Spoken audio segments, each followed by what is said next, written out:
My bench is messy because this is where I live. I don't leave this mat. Here's my fork. That's my spoon. This is my plate. I can just go like this and hold it. It's slippery and I just hold it like this. My soup goes in there. I can drink right out of this. Shelly doesn't let me leave this spot. I can walk to the toolbox and I can go over to the air compressor and turn that on, but that's pretty much as far as I can go. Hey folks, Carl Kuster here. Just thought we'd give you a little tutorial on how to put together the Carbon Sled carbon fiber skid frame. It's pretty easy. Actually, you just need some normal hand tools and a torque wrench and some Loctite or thread locker and some primer, important. And that's pretty much it. Let's get to it. All right, most important thing is the destruction manuals. So that is going to show you how to put these things together properly. And I get here one of these hieroglyphic sticks, also known as a pen for you younger folks. And then I'll just check off all the key points as you go through, and that way you don't miss any steps. Pretty simple. One of the first things you do in here is just put the bottom out bumpers on. Pretty straightforward. The aluminum rivet goes through the hole, and the holes in the skid frame are precise. But nice touch because it's even aluminum washers on the back. You don't have to use an air riveter here. You can use a hand riveter, but to make sure that the washer's tight on the other side, I use like a 10 millimeter socket. You could use smaller or any size. Just make sure that when the rivet does pull through that it doesn't get tight inside the socket. So really all I'm doing there is just pushing that. You can kind of see that the washer's right nice and tight. Just like that. There you go. Yeah, and when this sits on there, then you can push hard. There's only 2 bumpers on each rail, obviously for the front arm and one for the rear arm. Nice and snug.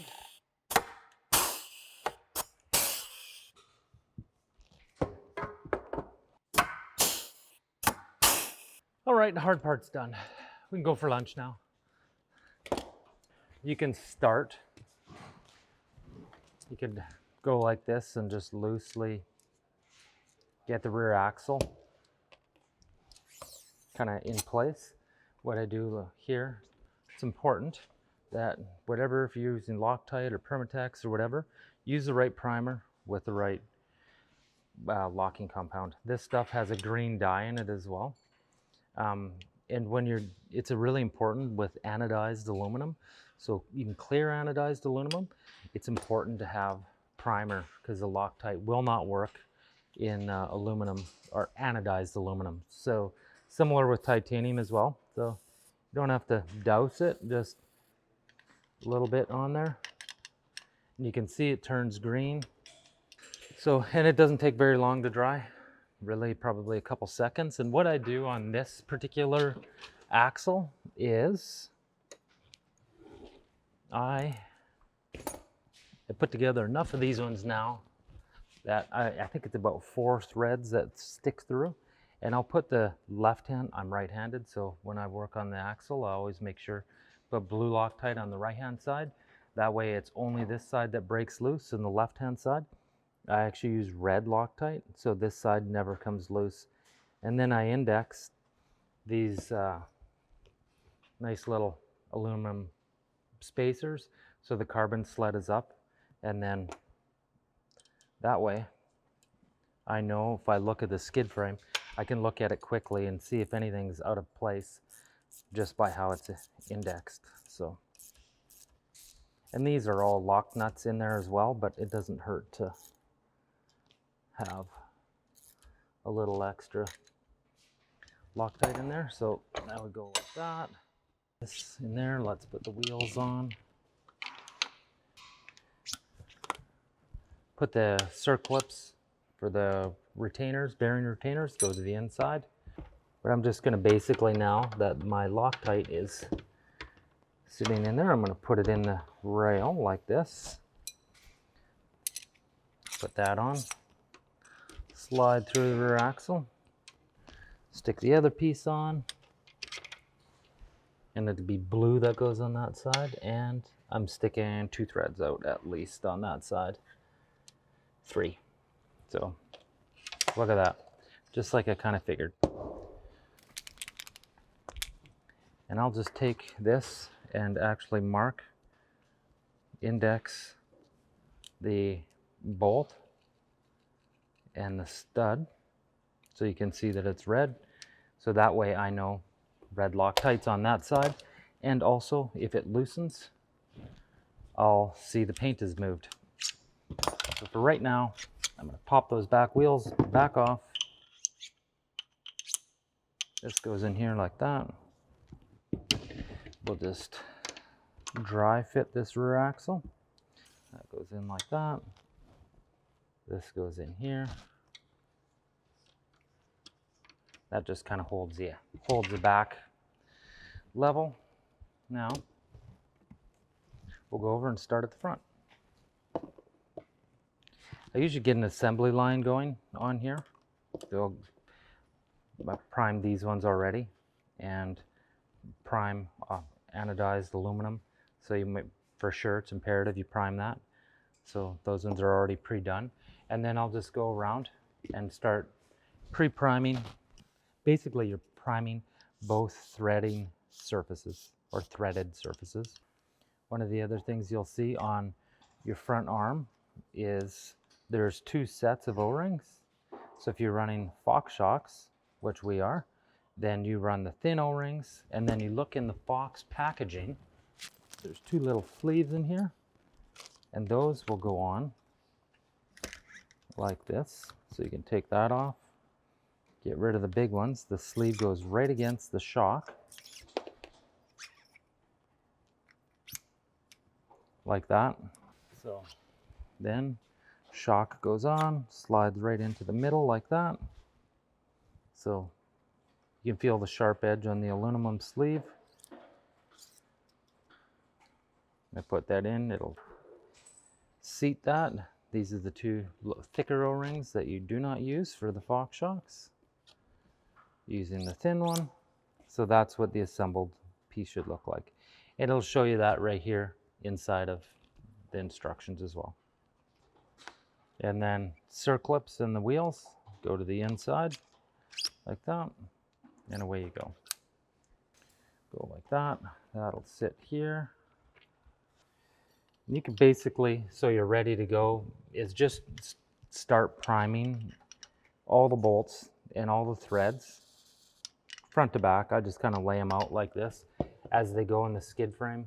So you got your front arm stuff, your front rail support here, that's all primed. Then your front arm goes here, or front shock mount, I should say. Then your front arm, all this stuff will all get primed. Prime these as well. Do all the bolts, and then you can prime all the shock bolts for the rear arm, and where the rear arm bolts in, that gets primed as well.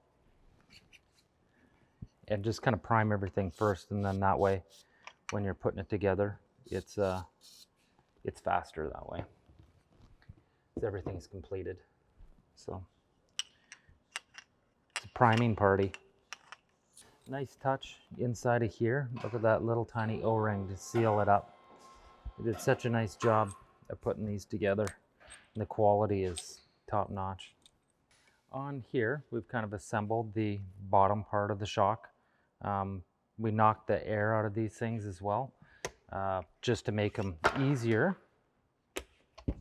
to drop on the floor. And really the first thing we're going to do is assemble the front arm. So you'll see inside of here there's a small relief in the plastic. So that goes in like this. So a trick to put these rings on, this is the second most difficult part, is just a little flat blade screwdriver, and that just slides on till it hits that clip and then sits inside the retainer. Nice touch. So when putting the front arm in, it's important to put this strap through the axle before you put on your last or the second bushing or spacer here. Let's not ask how I know that. I didn't try 3 times off camera to get it through the strap with both clips on, just so you know.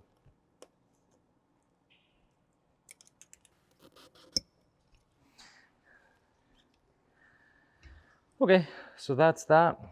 Now, make sure circlips go inside on the wheels. If you're really fussy and you ride, or I don't know if I should say that, but you could put a little bit of anti-seize under here if your sled rides on the deck in high salt or the calcium chloride areas, because the similar metals definitely tend to corrode. So when you're installing the circlip, just like always, put the sharp edge out. Pretty straightforward. Those go on like that.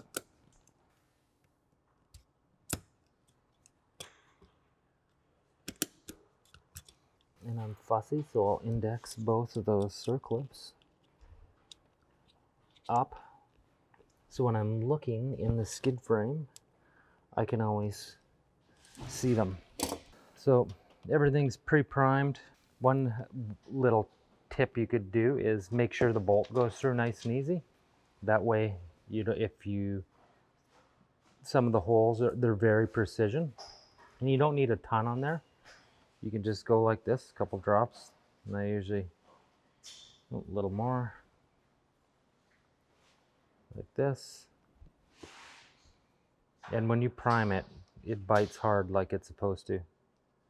So run them right to torque, or torque them right to spec right away.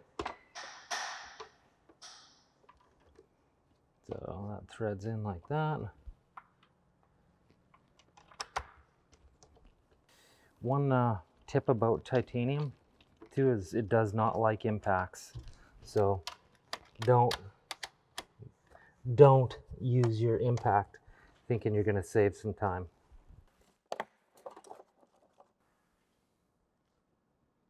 And always try and torque it so that you're making sure the skid frame stays flat.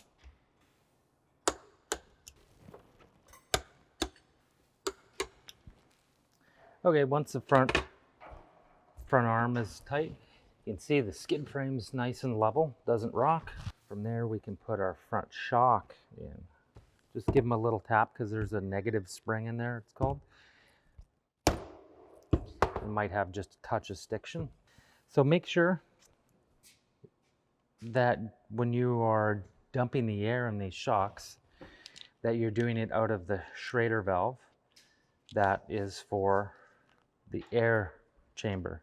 You do not need to drain the nitrogen, just need to drain the air for the air spring part of it. That's it. Okay, so that's all primed and ready to go. If you have a hole that's tight in the carbon, don't use a impact, you can use a drill and just thread the bolt in like this till it's nice and clean. And then when you add your Loctite, you can add right into here, right into the threads in there, in here. Don't have to get crazy because the primer does bite hard. So I'll just put a tiniest little dabs on the ends here.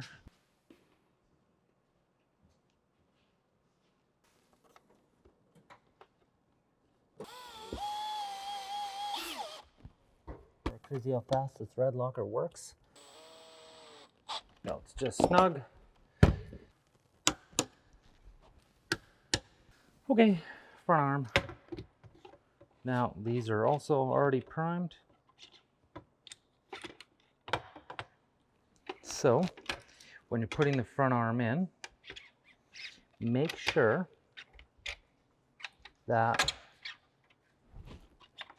these bumps are up for the track and the shock mount points down.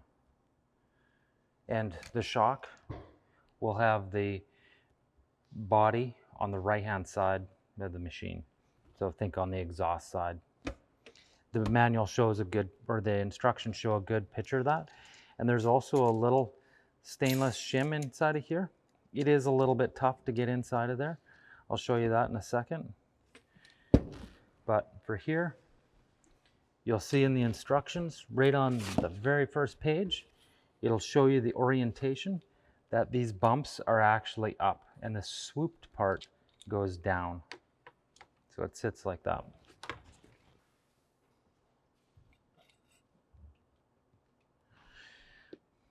Okay. These are the only standard threads on the skid frame. They are 7/16 fine. So I just run those in, and they use a drill so it doesn't have any impacting action. That little stainless shim goes right in here. So we'll get this out of the way. Goes right in here. So kind of go like that.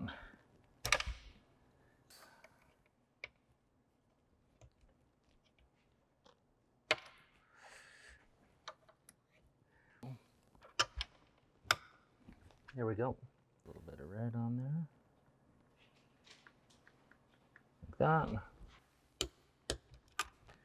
There you go. Just like that.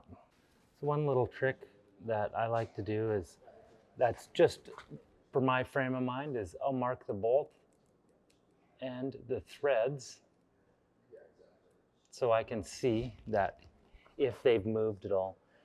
When you mark it like that, then it's easy to keep track. You can look at the whole sled if you do all of it, like when I'm building one, and then you can know right away if anything has moved or not. And you can tell in minutes instead of having to go around with a wrench and trying to retighten everything. It's a pain in the...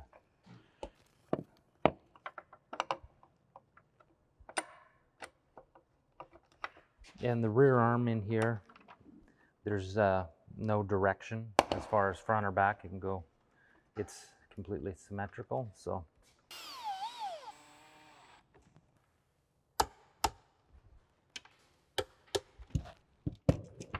on the rear shock, because we do have an evol chamber on there, make sure you have to, it's easiest to drain both chambers. So you can just go like this, put a rag over it so you don't get any residual oil in there from when they're assembling them. And sometimes they can be a little stiff initially, so. Look at that. There's a couple key things here. I just basically put the rear arm on.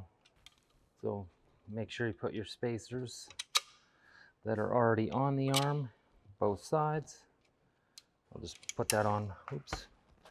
Yeah, so orientation, you want the evol chamber to come down on the right. And inside of that, well, these bolts are very shallow. That's so the evol chamber can come right by here. So this is going to go down like this. Yeah, so this is no. This will just hit that. So make sure the bolt heads are the other way. This is a wide and a narrow, pretty self-explanatory.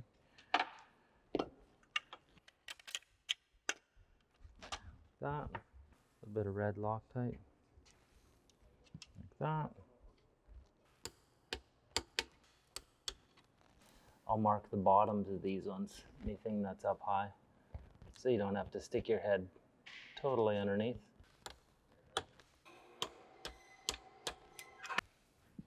Now we're really gonna have to get that out, so we'll have to do some quick math. Speed that up a little bit.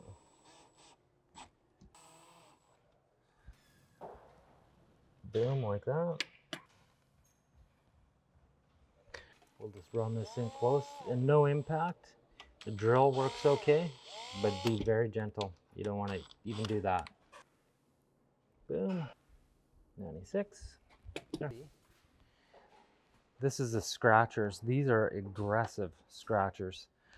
That sits in here. There's a left and a right, and then these bolt on just like that. Oops, we're actually going to go up here. But before you do that, there's actually 2 of these pretty cool little machined pieces that go down inside, and they're color coded.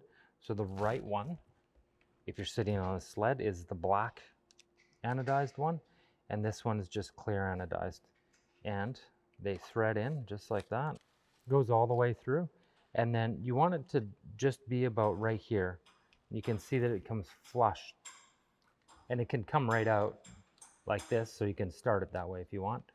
But what's happening is that is supposed to sit flush on here, and you actually want it to be just half a turn under flush, if that makes sense. So when it goes in here, so when the bolt pulls tight, it's actually pulling against the shaw or the spring instead of bottoming out on here and the spring being loose.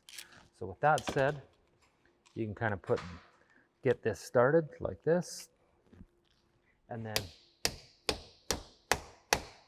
you'll hear when it's seated, and you can see the spring seated and it's nice and square.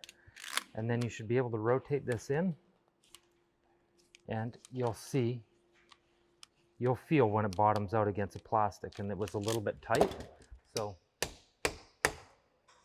I'll put that in, and now it's loose, and I'm just gonna go till it's just snug, just like that. Not even tight, hand tight, just touching. So from there, that gets bolted on. You could use blue on these ones because it's something that they do wear out eventually, but they're definitely tough. And it makes cool purple sparks, which is the most important thing.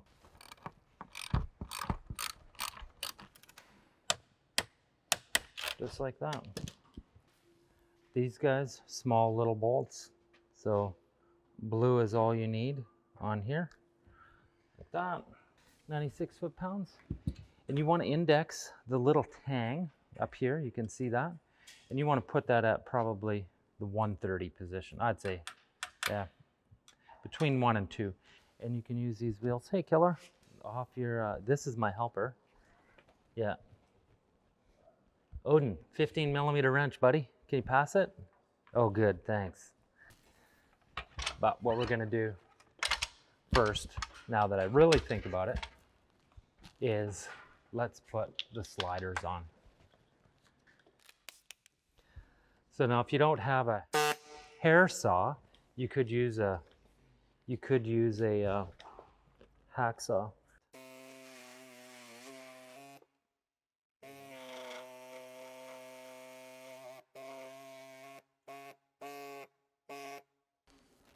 Get rid of all the hairs, like that.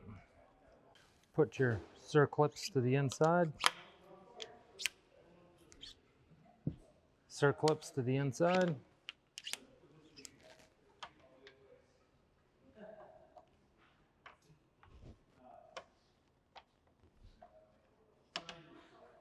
Like that. Red Loctite goes on the left-hand side. If you're right-handed, index it up. And I won't put blue Loctite on this until I've set the track tension, and then I blue Loctite this and lock it on. And that way when you break it loose, it's always the blue Loctite that comes loose first. So then you're only checking one bolt. Make sure that you're indexed. You can see there's a little slot on either side, is that this lines up with that. Okay, so this comes with the carbon skid with the components. Make sure you grab this washer off of the stock Ski-doo skid frame, and then you take the hardware off the stock Ski-doo skid frame, and look at that. Goes on just like that, and you put all the hardware, as per stock. Make sure the sharp edge of the snap ring is out. And then I index these up like that. And voila, there you go. Bolts right back into the stock pieces and away you go. So there you go. Hopefully you found this somewhat useful or helpful information. One other quick little thing that I like to do is just mark the shock on the long tab where the clicker is. That way, when it's all full of snow, it's easy to tell where you are. So you can do that for the front shock as well. So that's 1, 2, or lockout for the rear. And you're good to go. Tells you what you should run for air pressures to get you started in the EVOL chamber. Make sure you fill that first, then main chamber second. Only a main chamber on the center shock, so that one's pretty easy to set. And yeah. So that was a complete buildup of a 165 carbon skid frame from Carbon Sled for a Gen 5 Ski-doo. Hope you guys learned a few things.